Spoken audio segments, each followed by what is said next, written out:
Hi guys, so these are the masks I've been working on, and some of you guys have some questions, concerns, what pattern am I using, etc., etc. I'm going to link that below so you guys can check it out, and if you have any questions or concerns beyond that, feel free to reach out to me. And then I'm just going to go over some things that were really helpful with me making this pattern, and just so everyone can see what the mask is. So it's a basic mask.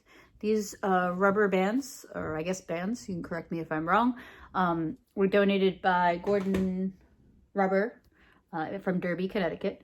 So the mask fits like so, right around the ears.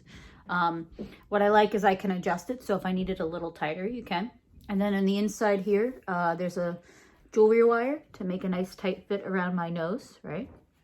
And then on the inside, the two pieces fold over to make a pocket. And I've been putting inside the masks, or I've been including for people to put inside the masks, this 3M air filter.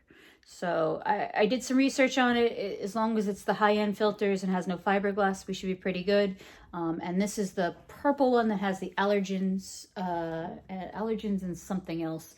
But it says it covers bacteria and viruses. So I figured it's pretty cool. So we'll put that to the side. So when doing all this cool sewing stuff, you need a space, so I've taken over my table. And I use these clips that help a lot, and I kind of do it in bulk. So for example, I'll cut, a bunch of sheets. This is the size that I'm using. This right now is 8 by 10. I think 9 by 6 is also another recommended size. Either one you can work with. This has been working pretty well for me. You just have to make sure when you cut it, the widest side is the stretchy side. So if you're not sure, just give it a pull. When I was first doing them, I didn't understand what it meant when they were like pattern side something. So you have to make sure it stretches sideways.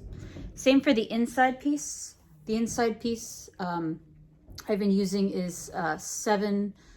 So 7 this way, the stretchy side, and 5 this way. And I'll cut a whole bunch of them, and then with my iron, I'll fold them down.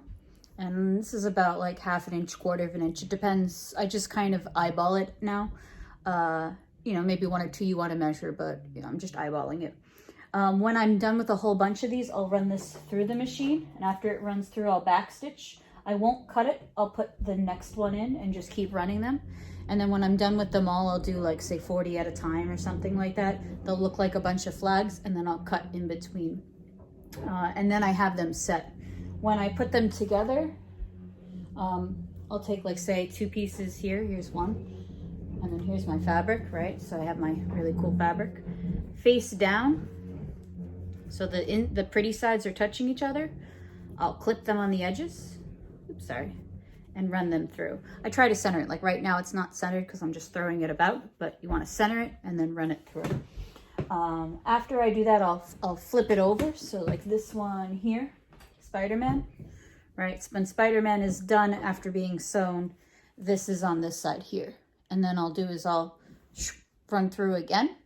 And then using the iron, I'll flip it over and then fold the edge and ironing it. Now, when I first started sewing, I've been sewing for 3 years. I wasn't a big fan of ironing. I was kind of a little lazy. But ironing gives you nice, crisp seams and makes it so much easier to work with. And the way I like it is it's like origami folds. The better your folds are in the beginning, the stronger, the crisper, the clearer they are, the easier it is to do the complex movements later. So highly recommend that.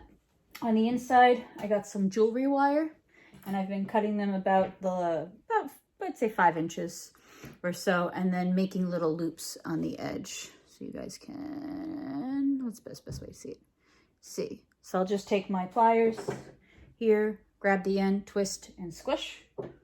Right, do I have an extra piece to show you? We'll pretend I have a piece.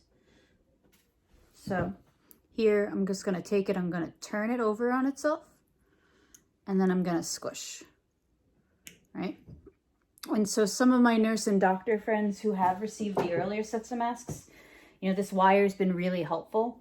The biggest feedback I've gotten is, oh, these masks are really tight, around, and that's what they're looking for, is tight so that it's got a nice seal. And it seems like that's the consensus. So then after I'm done with that, I'll create pleats. So 1, 2, 3 pleats. So it's 3 times you're going to fold it over. And again, iron each time. I use these clips like I've mentioned before, and I'll clip them when they're down and then run it through the machine. Now, instead of running it just one in the machine, I'll run one on this side and then I'll do all the other ones. So as many clips as I have, that's how many I will pleat, fold, and clip. And then I'll run them through the machine. And then when I'm done, I will fold the edges over. So I'll fold it over once, and then I'll fold it over again, like so. Keep dropping these clips. And then I'll clip them too. And then when I'm ready to go, I'll take one of these awesome bands. Again, thank you so much, Gordon Rubber. It's been so helpful. These bands just are great because one, they're the perfect size. They're easy to use. They're already cut, so I can just run through. And then I'll run the seam through there. And then when they're done, you'll have a glorious mask. When I package them, I spray them down with Lysol. I have a aerosol Lysol. I'll let it dry for a couple of minutes, put them in a plastic bag, wipe down the bag, and then I'll put them in the package. I leave a note saying, hey, make sure you wash them, you know, because people want to throw it on right away. They're very excited. You know, you might need that reminder.